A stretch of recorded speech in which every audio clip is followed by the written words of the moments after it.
नमस्कार, capital TV देख रहे हैं आप। मैं हूं आपके साथ पूजा। कैपिटल टीवी ब्रेकिंग में बड़ी खबर आपको बता दें, बज गया है चुनावी बिगुल।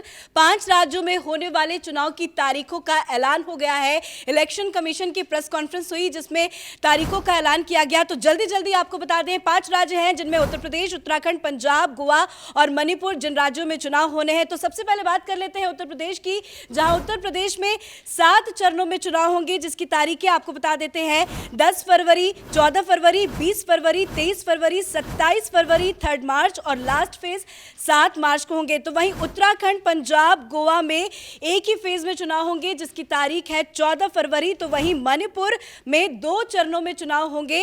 पहला चरण 27 फरवरी और दूसरा चरण है 3 मार्च। तो चुनाव की तारीखों का ऐलान हो गया है। इस पे ज्यादा बातचीत के लिए हमारे साथ बने हुए हैं कैपिटल टीवी के editor in chief doctor Manish Kumar.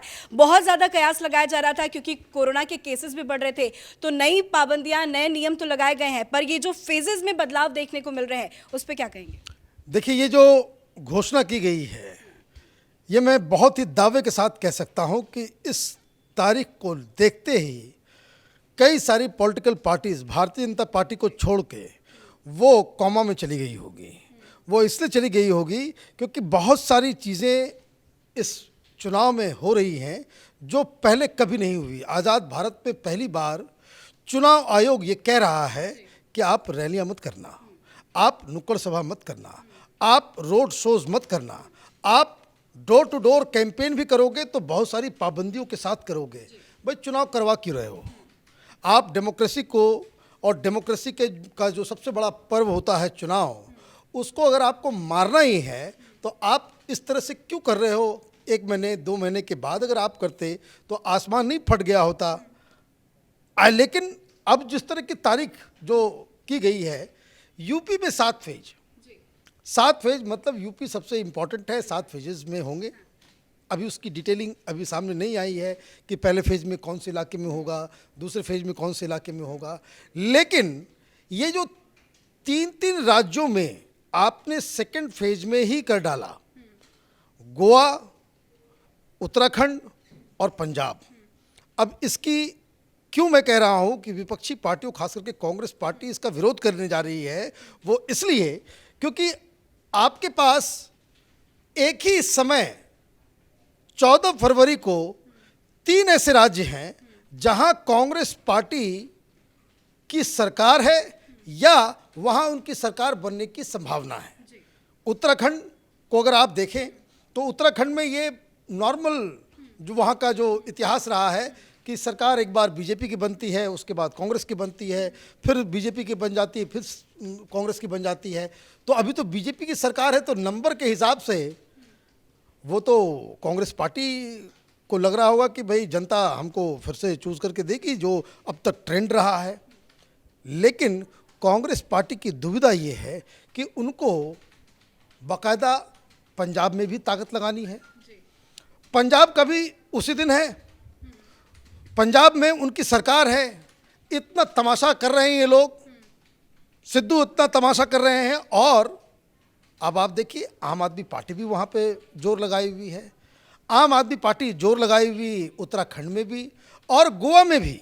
Goa में भी बीजेपी की सरकार है, वहाँ कांग्रेस के चांसेस, कांग्रेस के हिसाब से कि भाई वहाँ पे सरकार बदलेगी, लोग नाराज़ हैं।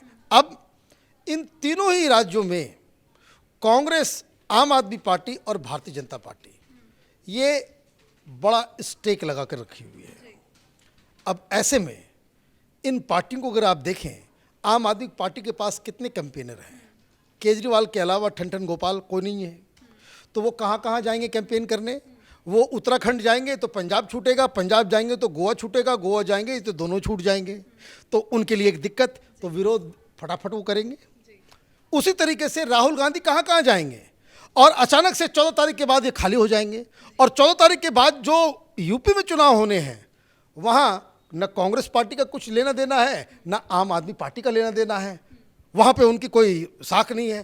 तो इसका विरोध आप देखेंगे कि वो फौरन बोलेंगे भाई ये तारीख जो है वो ठीक नहीं है, तारीख को जो है फिर से ये करना चाहिए, इस पे अलग जो है राजनीति होगी। लेकिन जो संविधान कानून कहता है कि ये पूरा का पूरा फैसला ये इलेक्शन कमीशन के ऊपर ही निर्भर करता है और इसके खिलाफ न कोर्ट सुनवाई कर सकती है न कुछ कर सकता है। तो इसलिए ये चुनाव की जो तारीखें तय हुई हैं कुछ लोगों को बहुत ज़्यादा मिर्ची लगा रही होगी। बिल्कुल, प्रेस कॉन्फ्रेंस में तारीखों का ऐलान तो बहुत महत्वपूर्ण था, पर बहुत बड़ी बड़ी बातें भी इलेक्शन कमीशन की तरफ से कही गई है, जिसमें से सबसे बड़ी बात जो आपने बताया है कि 15 जनवरी तक कोई रोड शो नहीं, कोई रैली नहीं, कोई नुक्कड़, कोई पदयात्रा नहीं, और आपने जैसा बताया कि अब इसका विपक्षी विरोध करेंगे क्योंकि समय बहुत कम बचा है। ये देखिए, ये 15 तारीख तक नहीं चलेगा। आप 15 तारीख तक जिस लॉजिक से ये सारी रैलियों को आप बंद कर रहे हो, वो इसलिए कर रहे हो कि भाई कोरोना के केसेस अभी आगे आ रहे हैं, कोरोना केसेस और आगे बढ़ जाएंगे, तब क्या करेंगे? तब तो आप ये नहीं कर सकते कि भाई 15 तारीख के बाद आप अलाउ करेंगे, तो फिर वो और एक्सटेंड करेगा, फिर वो और एक्सटेंड करेगा। और जो तमाम लोग ये कह रहे हैं कि भाई जनवरी के फर्स्ट वीक तक ये जो कोरोना के केसेस हैं वो पीक तक जाएंगे और फरवरी के फर्स्ट वीक के बाद से आप उस केसेस में जो है कोरोना के केसेस में आप कमी महसूस करेंगे। और उसी बीच आप पंजाब भी कर दोगे, आप गोवा भी कर दोगे, आप उत्तराखंड भी कर दोगे और यूपी में तो लगातार चलता ही रहेगा। तो ये बहुत बड़ी समस्या है। समस्या क्या है इसको समझिए। आपने कह दिया भाई डिजिटल और मीडिया के जरिए हो, टेलीविज़न पे कितना ऐड होगा, टेलीविज़न के जरिए आप कितना प्रचार करेंगे? टेलीविज़न में तो 24 घंटे ही चल सकते हैं आप, 24 घंटे के अलावा तो आप काम नहीं कर सकते। दूसरी बात, आप कह रहे हो भाई डोर टू डोर अपने कार्यकर्ताओं को आप भेजें। किस पार्टी के पास इतने कार्यकर्ता हैं? अब आपके पास कार्यकर्ता नहीं होंगे और सर, माफी के साथ आपको रोकना चाहूंगी, चुनाव की तारीखों का तो ऐलान हो गया है, 10 मार्च को नतीजे भी आएंगे, पर योगी आदित्यनाथ ने ट्वीट करके कह दिया है कि प्रचंड बहुमत के साथ सरकार बनाएंगे। देखिए वो तो खुश हो ही रहे होंगे, लेकिन देखिए आप अभी बाइट तुरंत आ रहा है अखिलेश यादव का, बॉडी लैंग्वेज वो क्या कर रहे हैं वो तो पता नहीं चल पा रहा है, लेकिन बॉडी लैंग्वेज से ही लग रहा है कि भाई वो थोड़े से जो है वो गमगीन मुद्रा में है। क्योंकि आप देखिए, अगर आपके पास कार्यकर्ता वर्क करने वाले नहीं हैं, अब आजकल जो ट्रेंड है टू बी वेरी फ्रैंक कि भारतीय जनता पार्टी हो, कांग्रेस हो, समाजवादी हो, कोई भी पॉलिटिकल पार्टी हो, डोर टू डोर कैंपेन करने के लिए आप कार्यकर्ताओं को भेजेंगे तो कार्यकर्ता भी पैसे मांगते हैं कि भाई उसमें खर्च चाहिए, ये चाहिए, वो चाहिए। दूसरा, आप सोशल मीडिया के जरिए आप किस तरीके से गांव में पहुंचेंगे, ये भी एक बहुत बड़ा प्रॉब्लम है कि अगर मान लीजिए बीएसपी है, उनके वोटर्स जो हैं वो दलित हैं, गांव में रहने वाले हैं, उनके पास उस तरह का 4G फ़ोन नहीं है जिसमें वो पुराने फ़ोन से ही अपना काम चला रहे हैं, वो बस अपने बैंक अकाउंट और SMS देखने के लिए इस्तेमाल उनका होता है। तो वो वोटर्स इन पॉलिटिकल पार्टीज़ के रीच से बाहर हो जाएंगे। आप माहौल बनाते हैं, रैलियां करते हैं, कैंपेन होता है, बहुत सारी चीज़ें होती हैं, वो आप इस चुनाव में नहीं कर पाएंगे। तो वो पार्टियां जो अपनी किस्मत को आजमा तो रही हैं, लेकिन ग्राउंड में उनके पास कार्यकर्ता नहीं है, उनको उनके लिए एक माने आप एक संस्थागत तरीके से आपने उनके लिए एक ये कह दिया कि भाई आप पीछे हो जाओ। ये वही इसका पूरा तरीका है। क्योंकि इसमें जो तरीका है, जो डिजिटल कैंपेन हो या सोशल मीडिया के जरिए हो, इसमें तो चैंपियन है दो ही पार्टी, कांग्रेस पार्टी और भारतीय जनता पार्टी। इन लोगों के पास अपनी सोशल मीडिया की टीम है, सब कुछ है, लेकिन बाकी आपने कहा था कि अखिलेश की बॉडी लैंग्वेज से लग रहा है कि उनको कुछ बुरा लग गया। वो कह रहे हैं कि रैली पर कैसे रोक लगा सकते हैं, छोटे दल अपना प्रचार कैसे करेंगे? ये मैं कह रहा हूं, क्योंकि ये होना ही है। रीजन क्या है कि आप ये पार्टियां पारिवारिक पार्टियां हैं। अखिलेश यादव जहां जाएंगे तो वहां माहौल बनेगा। अखिलेश यादव के अलावा कोई दूसरा कोई शख्स आप बता दें कि समाजवादी पार्टी में हो, वो किसी जगह पे जाए 100 आदमी भी उसको सुनने के लिए आए, वो नहीं होगा। इसी तरीके से ये डिमेरिट मायावती के साथ भी है। मायावती के अलावा उनकी पार्टी में कोई नहीं है।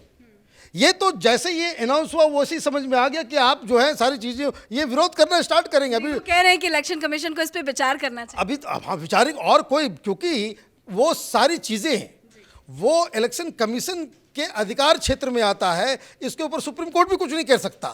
तो वो आप अपील ही कर सकते हैं। लेकिन ये दर्द, मैंने कहा कि भाई ये मिर्ची जो है वो बराबर लगेगी और कांग्रेस पार्टी को थोड़ा सा तो फायदा होगा। लेकिन एक बात मैं कह दूं, कांग्रेस पार्टी का यूपी के अंदर तो कुछ नहीं है, लेकिन ये जो 3 चुनाव जहां कांग्रेस पार्टी का स्टेक है, चाहे वो उत्तराखंड हो, चाहे वो पंजाब हो, चाहे गोवा हो, वो एक ही दिन करा करके आपने उनको भी उलझा दिया कि अपने रिसोर्सेज को, अपने लीडर्स को, अपने कैंपेन को आप किधर रखें। आप गोवा पे ध्यान देंगे तो पंजाब छूटेगा, पंजाब पे ध्यान देंगे आप उत्तराखंड छूटेगा। तो ये बड़ा ही एक कह सकते हैं कि बड़ा विपक्षियों के साथ बड़ा गेम हो गया। तारीखों को लेकर विपक्षी तिलमिलाएंगे, पर चुनाव आयोग की बात करें जो आज प्रेस कॉन्फ्रेंस रही, उसमें तारीखों के साथ साथ बहुत महत्वपूर्ण डिसीजन लिए गए, जैसे कि 1 घंटा चुनाव के समय को बढ़ाया गया, पैसे को लेकर भी उन्होंने पाबंदी बताई है, सोशल मीडिया पे कह रहे हैं नजर रखेंगे, कोविड को लेकर भी उन्होंने नए नए प्लान्स और नए तरीके से वोट होगा, एक सुविधा ऐप भी लॉन्च किया जाएगा राजनीतिक नेताओं के लिए, उस पर भी उन्होंने कहा है कि पूरा ब्यौरा देना होगा। तो जो नई गाइडलाइंस आई है, नई तरीके से इस बार जो चुनाव हो रहा है, उस पर क्या कहें? देखिए, मैं इस बात में बिलीव करता हूं कि डेमोक्रेसी के लिए चुनाव वो सेलिब्रेशन है। जैसे समाज में हम लोग उत्सव मनाते हैं, जैसे हमारे लिए होली, दशहरा, छठ पर्व है, तो डेमोक्रेसी के लिए चुनाव ऐसा ही पर्व है। और इसमें इतना ज़्यादा आप तो आपने पहले से ही आप पूरी तरह से ब्यूरोक्रेटाइज करते चले जा रहे हो। पहले के ज़माने में महीने भर के लिए कैंपेन के लिए टाइम मिलता था। अब आप ये समझिए कि एक विधानसभा क्षेत्र है, एक उम्मीदवार है, कम से कम उसको इतना समय तो मिलना चाहिए कि वो हर इलाके में वो जा सके। 7 दिन 8 दिन का उसको टाइम मिलता है कैंपेन करने का, वो कहीं जा सकता है, कहीं नहीं जा पाता है। लोग अपने उम्मीदवारों का चेहरा भी नहीं देख पाते। ये जानना समझना वो तो अलग की बात है, वो चेहरा भी नहीं जान पाते कि भाई ये आदमी है कौन। तो ये डेमोक्रेसी के लिए अच्छी बात नहीं है। अब ये जो नई गाइडलाइंस हो गई, अब आप कोरोना के नाम पे और भी कर्टेल किए जा रहे हो। अरे भाई, हम लोग जब बचपन में जब उस तरह से चुनाव हुआ करते थे तो मुझे याद है कि छोटे छोटे उम्र में हम लोग जो है वो इलेक्शन के दौरान जुलूसों में शामिल होते थे, झंडा लेकर के घूमते थे नेताओं का। वो एक अलग तरीके का एक ट्रेनिंग भी होता है, नए जनरेशन को उसके बारे में जानकारी भी मिलती है कि डेमोक्रेटिक प्रोसेस के बारे में उनको समझ में भी आता है। They also participate. आप क्या कर रहे हो? आप यही काम करोगे, कोई वोट देने नहीं जाएगा। आप धीरे धीरे लोगों को, इसलिए आप देखिए कि भाई बड़े बड़े शहरों में, दिल्ली हो, मुंबई हो, मालूम चलता है कि भाई आज पोलिंग है, छुट्टी है, सैटरडे और वीकेंड के साथ पड़ गया तो ये लोग कहीं घूमने चले जाते हैं, वोट देने नहीं जाते, इसलिए वोटिंग परसेंटेज कम हो जाता है। चलो, इलेक्शन कमीशन का काम है कि आप उस तरह की व्यवस्था तैयार करें कि जिसमें लोग इस पर्व में पार्टिसिपेट करें। आप इस तरह की दीवारें खड़ी करोगे तो पॉलिटिकल पार्टी मायूस तो होंगी ही होंगी, लोगों को भी डेमोक्रेटिक ट्रेनिंग, डेमोक्रेटिक एजुकेशन वो नहीं हो पाएगा। चलिए, बहुत बहुत शुक्रिया जानकारी देने के लिए। तो बड़ी अपडेट आपको बता दें, 5 राज्यों में होने वाले चुनाव की तारीखों का ऐलान हो गया है। उत्तर प्रदेश में 7 चरणों में चुनाव होंगे, तो वहीं उत्तराखंड, पंजाब और गोवा में 1 चरण में चुनाव होंगे जिसकी तारीख है 14 फरवरी। तो वहीं बात करें मणिपुर की, तो मणिपुर में 2 फेज में चुनाव होंगे, 27 फरवरी और 3 मार्च। तो वहीं रिजल्ट यानी नतीजों का जो ऐलान है वो 10 मार्च को हो जाएगा। तो आज इलेक्शन कमीशन की मीटिंग बहुत महत्वपूर्ण रही। प्रेस कॉन्फ्रेंस में कई बड़ी बातें कही गई, जिसको लेकर एक बार जल्दी आपको अपडेट बता देते हैं, जिसमें यह कहा गया कि पोलिंग बूथ पर 16% जो है वो बढ़ाए गए हैं, क्योंकि कोविड का काल है, कोरोना का प्रोटोकॉल का ध्यान रखना बेहद जरूरी है। और एक बूथ में 1000 से कम वोटर ही रहेंगे। और जो कोरोना पॉजिटिव है, जो कोविड पॉजिटिव है, उनके लिए भी एक सुविधा दी गई है, उनको अलग तरीके से वोट कराए जाएंगे। तो वहीं चुनावी खर्च की सीमा भी बढ़ाई गई है, 40 लाख इसकी सीमा रखी गई है। और हर उम्मीदवार 40 लाख ही खर्च कर सकेगा। और राजनीतिक दलों के लिए एक सुविधा ऐप बनाया गया है, जिस ऐप के जरिए वो अपनी चीजों को वहां पे उस डेटा में अपलोड करेंगे। और वोटिंग का समय 1 घंटा बढ़ाया गया है। और इस पूरे प्रेस कॉन्फ्रेंस में सबसे बड़ी बात यह है कि जैसे ही चुनाव तारीखों का ऐलान होता है, वैसे ही आचार संहिता लागू हो जाता है। आचार संहिता तो लागू हो गया, लेकिन प्रेस कॉन्फ्रेंस में चुनाव आयोग की तरफ से एक बड़ी बात यह कही गई है कि 15 जनवरी तक कोई रैली, कोई रोड शो, कोई पदयात्रा, कोई भी नुक्कड़ यात्रा नहीं होगी। और डोर टू डोर कैंपेन में भी 5 लोगों को इजाजत दी गई है। साथ ही इलेक्शन कमीशन ने यह भी कहा है कि सोशल मीडिया पर भी नजर रखेंगे। तो पहली बार ऐसा होगा कि अलग तरीके से, अलग रेस्ट्रिक्शंस और रूल के साथ चुनाव होते हुए नजर आएंगे। उत्तर प्रदेश के साथ साथ तमाम राज्यों में होने वाले चुनाव पर कैपिटल टीवी की नजर बनी हुई है। इस खबर में फिलहाल इतना ही। कैमरा पर्सन भोला के साथ मैं पूजा, कैपिटल टीवी।